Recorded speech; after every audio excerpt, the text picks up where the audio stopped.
Formula ఈ car race కేసును మరింత వేగవంతం చేసింది ఏసీబీ.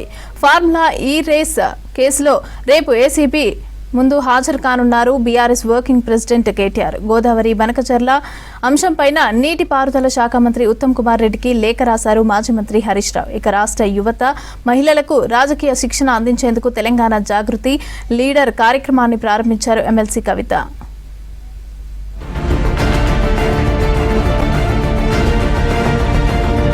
ఫార్ములా ఈ రేస్ కేసులో రేపు ఏసీబీ ఎదుట హాజరు కానున్నారు మాజీ మంత్రి కేటీఆర్. గతంలో ఇచ్చిన నోటీసులకు కేటీఆర్ హాజరు కాకపోవడంతో 3 రోజుల క్రితం మరోసారి నోటీసులు ఇచ్చింది ఏసీబీ. రేపటి విచారణలో కీలక విషయాలు రాబట్టే ఛాన్స్ ఉంది. విదేశాలకు 55 కోట్లు మళ్లింపు, కేబినెట్ అనుమతి లేకుండా డబ్బు బదిలీపైనే ప్రధానంగా ప్రశ్నించనుంది ఏసీబీ. ఈ కేసులో ఇప్పటికే పలువురు అధికారులను విచారణ చేసింది ఏసీబీ. ఇప్పటికే ఓసారి కేటీఆర్ను ప్రశ్నించిన అధికారులు రేపు మరోసారి ప్రశ్నించనున్నారు. గోదావరి బనకచెర్ల అంశంపై నీటిపారుదల శాఖ మంత్రి ఉత్తమ్ కుమార్ రెడ్డికి లేఖ రాశారు మాజీ మంత్రి హరీష్. గోదావరి బనకచెర్ల లింక్ ప్రాజెక్టు వల్ల గోదావరి జిల్లాల్లో తెలంగాణ హక్కులకు తీవ్ర నష్టం కలుగుతోందన్నారు హరీష్ రావు. ఏపీ ప్రభుత్వం ప్రతిపాదించిన 200 టీఎంసీల గోదావరి నీటిని బనకచెర్ల వరకు తరలించేందుకు 3 దశల్లో ప్రాజెక్టు డిజైన్, కేంద్రానికి పీఎఫ్ఆర్, ప్రీ ఫిజిబిలిటీ రిపోర్టు సమర్పించడం, తెలంగాణ నీటి హక్కులను కాలరాయడమే అన్నారు. రాష్ట్ర ప్రయోజనాలపై దృష్టి సారించి తగు చర్యలు తీసుకోవాలన్నారు.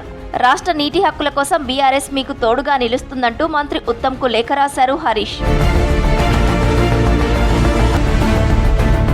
యువత మహిళలకు తెలంగాణ జాగృతి ఒక రాజకీయ శిక్షణ వేదికగా మారబోతుందన్నారు ఎమ్మెల్సీ కవిత.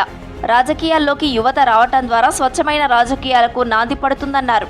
తెలంగాణ యువత మహిళలకు రాజకీయ శిక్షణ అందించేందుకు తెలంగాణ జాగృతి లీడర్ కార్యక్రమాన్ని ప్రారంభించారు కవిత. హైదరాబాద్ జాగృతి పార్టీ కార్యాలయంలో ఈ కార్యక్రమానికి సంబంధించిన పోస్టర్ రిలీజ్ చేశారు కవిత. చిన్నప్పటి నుంచి నేను చాలా మందిని చూసిన, ఏమైతావు పెద్దగైనాక అంటే లీడర్ అవుతామంటాం. కానీ లీడర్ అయి ప్రజల్ని లీడ్ చేయాలంటే దానికి తగ్గటువంటి సాంకేతిక మనకు నైపుణ్యం కూడా ఉండాలి. ఒకటి, ఎన్నికలలో ఎట్లా గెలవాలి, సరే కుల బలం ధనబలం ఇవన్నీ ఎట్లాగో ఒక రోల్ ప్లే చేస్తూనే ఉన్నాయి ఇవాళ ఎన్నికలలో. వాటన్నిటినీ అధిగమించి గెలిచిన తర్వాత మరి ఆ గెలిచినటువంటి వ్యక్తి 5 ఏళ్ళు ఎట్లా సేవ చేయాలి, వీటిని నేర్పించేటటువంటి కార్యక్రమమే లీడర్ అనేటటువంటి కార్యక్రమం. అందరి దయ వల్ల తాను కోలుకుంటున్నట్లు చెప్పారు బీఆర్ఎస్ ఎమ్మెల్యే పల్లా రాజేశ్వర్ రెడ్డి. ఈ నెల 11న ప్రమాదవశాత్తున బాత్రూంలో జారిపడ్డానని తెలిపారు.